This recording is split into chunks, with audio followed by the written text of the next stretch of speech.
더마카와 함께 시선 집중의 문을 열겠습니다. 어서 오세요. 네, 안녕하세요. 더마카입니다. 레드헤어님이 봄비는 올 때마다 따뜻해지고 가을비는 내릴 때마다 추워진다는데 우리 촌철님들 다들 옷 따뜻하게 입고 하루 보내세요 라고 인사해 주셨습니다.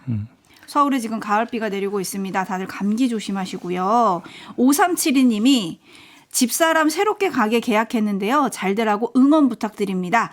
응원 맛집, 대박 맛집, 합격 맛집. 대박 나세요. 어떤 가게일까요, 근데? 네, 너무 몸이 건조하다, 제 입이. 뭔가 좀 더 진심을 담아서 파이팅 해주시면 안 돼요? 뭐 제가 뭐 그렇다 이게 뭐 저기 축하하고 화환을 보내드릴 수도 없고. 그것도 괜찮다. 네, 대박 나시기 바랍니다. 네, 5372님 어떤 집일지 궁금합니다. 만약에 혹시 먹는 음식을 파는 곳이라면 제이비가 찾아갈 수도 있습니다. 맛집의 진심이거든요. 네. 그죠? 3107님 영월입니다. 비가 오네요. 비를 뚫고 토마토 하우스에서 토마토 따러 갑니다. 세상이 어지러워도 오늘도 파이팅입니다. 라고 보내주셨고요. 토마토 잘라서 설탕 뿌려 먹으면 맛있는데요. 와, 진짜 옛날 사람. 토마토 설탕 뿌려 먹습니까? 토마토는 그냥 먹어야 제맛이에요. 설탕 뿌려 먹으면 더 맛있어요. 알겠습니다. 네. 네. 오늘 소개되신 분들에게도 커피 보내드리겠습니다. 계속 함께 해주시고요. 소통 많이 해주시고 제이비타임즈 오늘도 챙겨야 될 뉴스가 많은데요. 오늘 주목할 첫 번째 뉴스 어떤 건가요? 강혜경 씨가 어제 국회 법사위에 출석을 했습니다. 출석 전에 통화 녹취록을 법사위에 제출을 했는데 이 내용이 다수 언론의 보도를 탔고요. 강혜경 씨도 중요한 증언을 직접 했습니다. 어제 쏟아진 내용이 너무 많아가지고 여기서 이걸 다 전해드리는 것은 불가능하고요. 딱 하나만 뽑아서 살펴보겠습니다. 이성윤 더불어민주당 의원과의 문답 들어보시죠. 제보에 따르면 2021년경에 김건희와 김태균이 서로 처음 만난 장소가 서초동의 한 갈비집이라고 합니다. 들으셨습니까? 네, 들었습니다. 그날 두 사람이 나눈 대화를 아십니까? 들어서 알고 있습니다. 무슨 내용인가요? 일단 김건희 여사가 이제 명태균 대표를 봤을 때 조상의 공덕으로 이제 태어난 자손이다라고 얘기를 하면서 이제 첫 대면을 했다라고 들었습니다. 예. 윤석열 대통령 같은 경우는 이제 그 장님이지만은 칼을 잘 휘두르기 때문에 장님의 무사라고 했고 그 김건희 여사 같은 경우는 밖으로 나가면 안 되는 줄수사, 이제 예지력이라든지 이런 이제 주술 능력은 있지만 밖으로 나가면 안 된다 해서 그 장님의 어깨에 올라타서 이제 주술을 부리라는 그런 의미로 명태균 대표가 김건희 여사한테 얘기를 한 걸로 알고 있습니다. 예. 네, 수많은 말들 가운데 특별히 이 대목에 주목한 이유가 뭡니까? 그 두 가지가 있는데 첫 번째 이성윤 의원이 물어보죠. 서초동의 한 갈비집에서 처음 만났다. 근데 처음 만났다라는 주체가 윤석열 대통령 부부가 아니라 김건희 여사입니다. 그렇죠?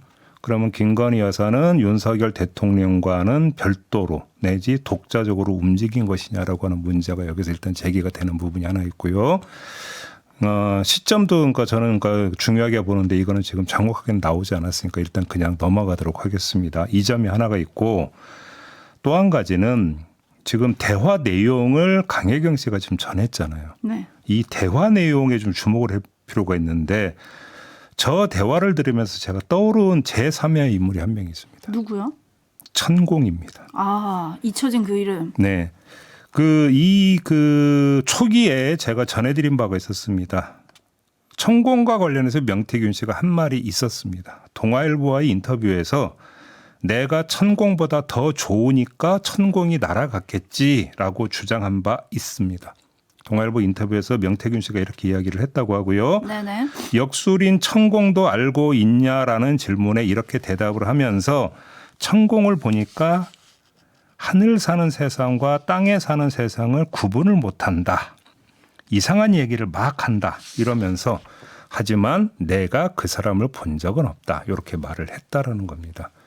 자, 명태균 씨의 저 주장 가운데 밑줄 쳐야 되는 대목이 뭔지 아십니까? 더 좋으니까라는 대목입니다. 더 좋으니까. 내가 천공보다 더 좋으니까 천공이 날아갔겠지라고 그러니까 대답을 했다라는 거잖아요. 그러면 좋다 싫다라는 이 느낌의 주체가 누가 되는 겁니까? 명태균 씨 본인이 아닌 거예요. 이 느낌의 주체는 김건희 여사다 이렇게 해석을 해야 되는데 그러면 여기서 질문이 성립이 됩니다.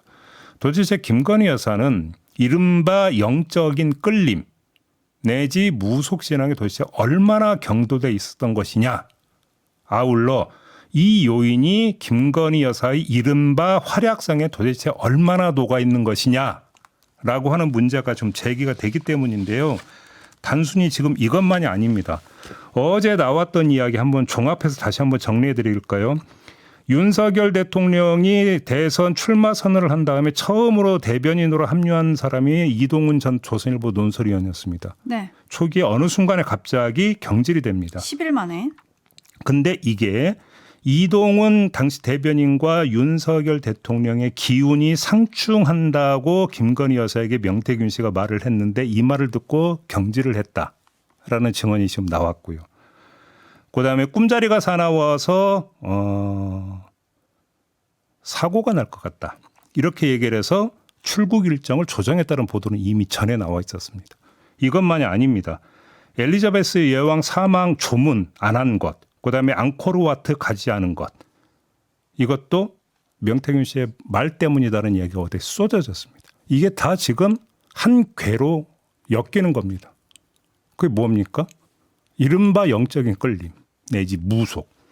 저는 그래서 이게 정말로 사실이냐 저는 지금도 도저히 믿기지가 않습니다. 믿을 수가 없습니다. 만약에 이게 사실이라고 한다면 내치를 넘어서 외치에까지도 이런 요인이 지금 스며 있었다는 얘기가 되는 거잖아요. 이건 있을 수가 없는 일이거든요. 그래서 이건 반드시 검증이 필요한 부분이다. 이런 걸 지금 말씀을 드리고 있는 겁니다. 반드시 검증이 필요하다. 그러려면 누구한테 물어봐야 되겠죠? 일단 명태균 씨한테 물어봐야 되잖아요. 그렇습니다. 어제 기자들이 또 물었다고 합니다. 어제 JTBC 뉴스룸 보도인데요. 명 씨는 강혜경 씨의 이런 증언에 대해서 내가 무속인이라면 로또를 사야지 장님무사, 주술사 같은 말을 한 적이 없다. 그리고 이렇게 얘기했던 부분은 대부분 나의 허세였다. 그러니까 여기서 정확해야 될 게요. 그럼 강혜경 씨가 명태균 씨가 하지도 않은 말을 그 국회에 나가서 이야기를 한다.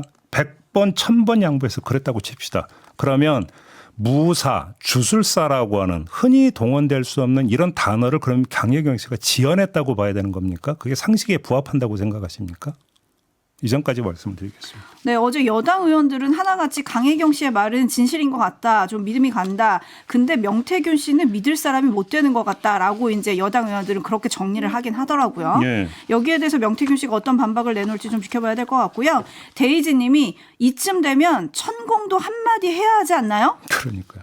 기다려지네요. 그리고 그리고 권광윤 님 참 천공이고 뭐고 국민들이 왜 이런 사람들을 알아야 됩니까? 라고 물어주셨는데 어제 관련해서 나온 뉴스가 또 있습니다. 명태균 씨가 자신과 거래한 정치인이 최소 25명이다 라고 했는데 그 명단을 강혜경 씨가 법사위에 제출을 했어요. 강혜경 씨 측에 이제 노영희 변호사가 어제 명태균 씨와 거래에 따르는 27명, 5명이 아니라 27명입니다. 네. 25명이 아니라 네네. 정치권 인사 명단을 기자들에게 공개를 했는데요.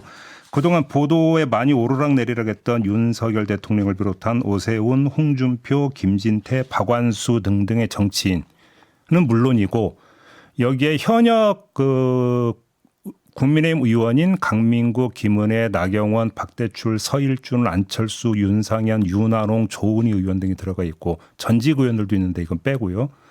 이 밖에 단체장, 조규일 전 그러니까 진주시장, 오태원 경남 의령군수, 홍남표 창원 특례시장, 이학석 전 경남 통영부시장 등도 포함된다. 노영희 변호사 이렇게 지금 밝혔고요. 야권 인사도 지금 등장을 하고 있습니다. 이준석 의원, 개혁신당 이준석 의원 들어가 있고요. 또 이현주 민주당 의원이 지금 여기에 포함이 되어 있다라고 노영희 변호사가 밝혔는데 김두관 전 의원도 포함이 되어 있다라는 겁니다. 도대체 어떻게 지금 이게 연결이 되는가? 지금 거래라고 하는 지금 그 단어가 등장하지 않았습니까? 명태균 씨와 거래한 정치권 인사들 명단이라는 겁니다. 그럼 도대체 이 거래의 내용이 무엇이냐? 이게 좀 밝혀져야 되는 부분 아니겠습니까? 네, 이거 좀 살펴봐야 될 것 같고요. 참고로 나경원 의원은 바로 페북에 명백한 허위 사실이다라는 입장을 냈습니다. 나는 명태균에게 어떤 형태든 여론조사를 의뢰한 적이 없다. 이렇게 얘기를 했는데 더 명단이 나올지도 궁금해요. 왜냐하면 명태균 씨가 MBC 기자한테 30명 이상이 된다 이렇게 주장을 하기도 했었거든요. 네. 어쨌든 이 내용은 잠시 후 인터뷰에서 좀 소화해 보도록 하겠고요. JB타임즈 다음 주목할 뉴스 오디오로 먼저 만나보시죠. 대통령 뵙고 나온 대표한테 구술받은 내용 제가 간단하게 말씀드릴게요. 한동훈 대표는 대통령과의 회동에서 나빠지고 있는 민심과 여론 상황, 이에 따른 과감한 변화와 쇄신의 필요성, 두 번째 김 여사 이슈 해소와 관련해 앞서 밝힌 세 가지 방안, 즉 대통령실 인적 쇄신, 대외 활동 중단, 의혹 사항들 설명 및 해소, 그리고 특별감찰관 임명의 진행 필요성, 세 번째 여야 의정 협의체에 조속한 출범 필요성을 말씀드렸습니다. 이와 더불어 우리 정부의 개혁 정책, 외교 안보 정책에 대해 지지하고 당이 적극 지원할 것이란 점을 말씀드렸습니다. 다만 개혁의 추진 동력을 위해서라도 부담되는 이슈들을 선제적으로 해소할 필요성이 있다고도 덧붙였습니다. 네, 지금 박정하 비서실장이 밝힌 건 한동훈 대표가 이렇게 요청했다, 말씀드렸다, 요 내용 아니겠습니까? 네. 대답은 지금 여기에서는 지금 포함이 되어 있지 않습니다. 빠져있죠. 어제 기자들이 물었지만 그거는 용산에 취재하세요라고 했죠. 오늘 조간이 지금 그 대답을 취재해서 보도를 했는데요. 추려드리면 이런 겁니다. 인적 쇄신 요구에 대해서는 윤석열 대통령이 확인된 잘못이 없지 않느냐, 지금은 때가 아니다라고 대답을 했다라는 거고요.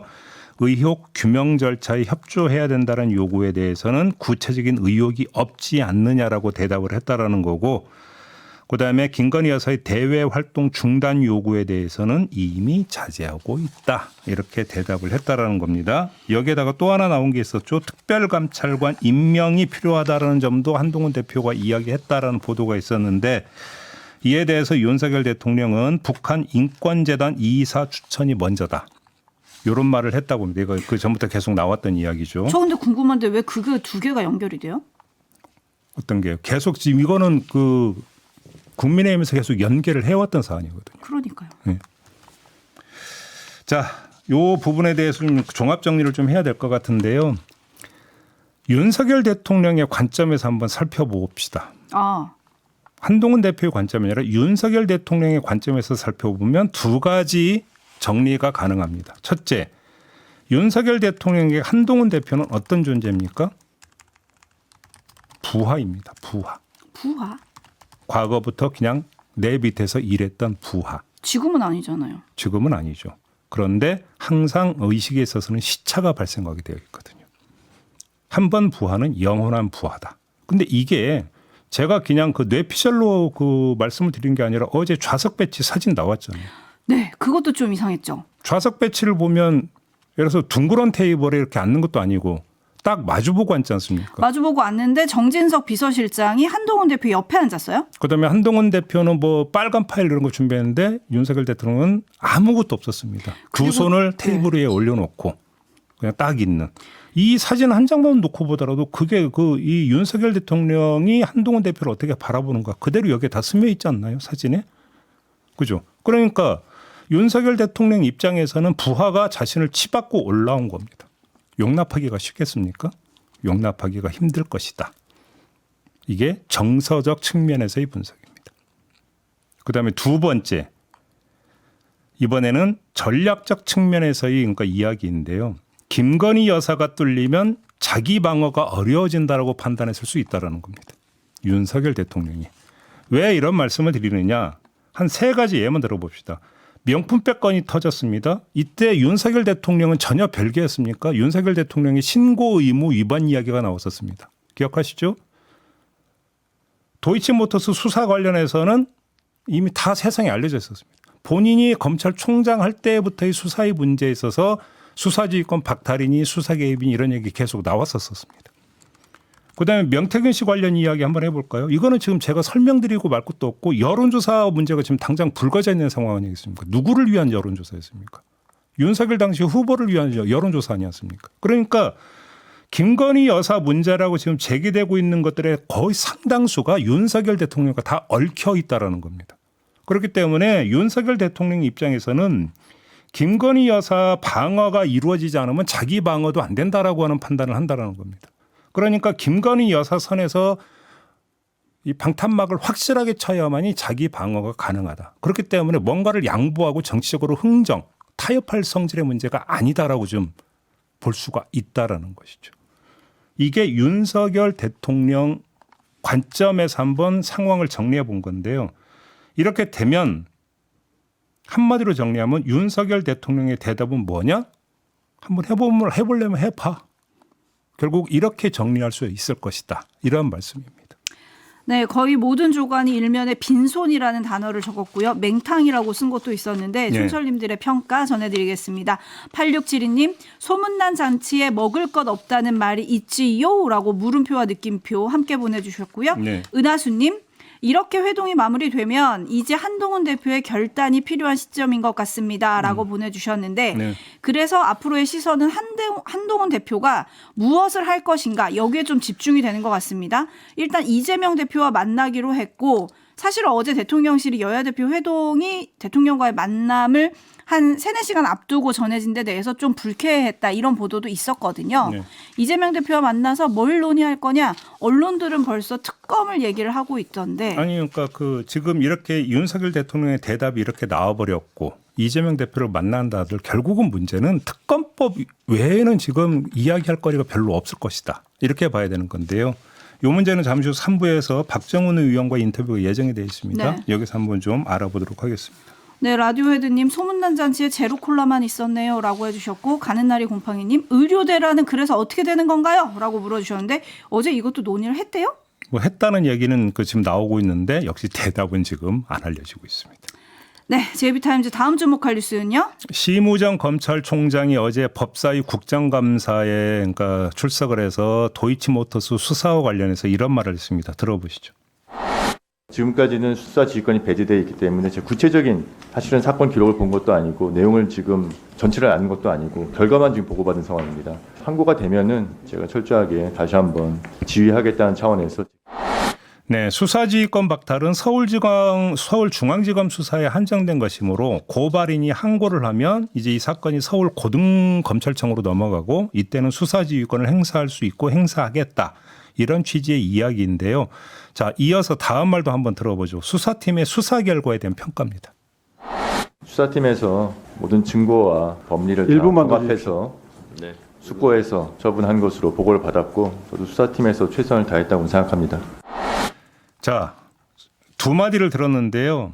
한번 이야기를 해봅시다. 두 과제로 나눠서 말씀을 드리겠는데 첫째, 수사팀이 증거와 법리에 기초하고 최선을 다한 수사 결과라고 평을 했는데 그런데 항고가 된다 해서 그래서 본인이 수사지휘권을 행사한다고 해서 도대체 뭘 지휘하는 겁니까? 어차피 결론은 똑같다. 이런 얘기를 이미 내포하고 있는 대답 아닙니까? 심우정 검찰총장의 대답은. 두 번째, 사건 기록을 본 것도 아니고 내용 전체를 아는 것도 아닌데 어떻게 증거와 법리를 숙고해서 처분했다고 평을 합니까? 증거와 법리 숙고는 자기 평가가 아니라 보고 내용이다? 아마 이렇게 그러니까 대답을 할 것 같아요. 왜냐하면 결과만 보고받았다. 그러니까 사건 기록을 본 것도 아니고 내용을 지금 전체를 아는 것도 아니고 결과만 보고받았다. 다만 모든 증거와 법리를 숙고해서 처분한 것으로 보고받았다라고 얘기를 했으니까 이건 내 평가가 아니라 수사팀의 자체 평가다. 이렇게 주장을 할지 모르겠는데요. 그러면 어떻게 되는 거냐? 그 뒤에 뭐라고 얘기를 합니까? 심우정 총장은 바로 이어서 이런 말을 합니다. 수사 결과가 부당하다고 생각하는 건 아니다. 아하. 그러니까 이미 본인 평가는 이미 다 내려버렸어요. 그러네요. 본인 평가 다 내려버렸는데 항고에서 수사지휘권을 행사하는 게 도대체 무슨 의미를 갖고 있는 겁니까? 네? 거짓 브리핑에 대한 입장도 밝혔죠? 감찰 사안은 아니다. 이렇게 하면서 이런 말을 했는데요. 들어보시죠. 저는 지금 중앙검사장이 국감에서 말씀드린 것처럼 브리핑 과정에서 단순히 그냥 소통에 좀 오류가 있었던. 네, 의도적 거짓 브리핑이 아니라 소통 오류가 빚은 오해다 이런 주장인 건데 이건 제가 여기서 굳이 말 섞지 않겠습니다. 왜? 그 브리핑 자리에 수십 명의 기자들이 있었습니다. 기자들이 제일 잘할 거 아닙니까? 그렇죠? 그리고 시간이 얼마 안 남았지만 요거는 그래도 짧게 전해드려야 될 것 같습니다. 김건희 여사 명품백 사건 종결을 주도했던 정승윤 국민권익위원회 부위원장 기억하시죠? 네. 지난달 30일 열린 전원위원 회의에서 이런 말을 했다고 합니다. 전 세계 사람들이 K 반부패에 대해 열광하고 있다. 그렇대요. 네, 라는 말을 남기셨다고 합니다. 그렇대요. 이 소식까지 전해드리죠. 마무리하겠습니다. 더마카 수고하셨어요. 고맙습니다.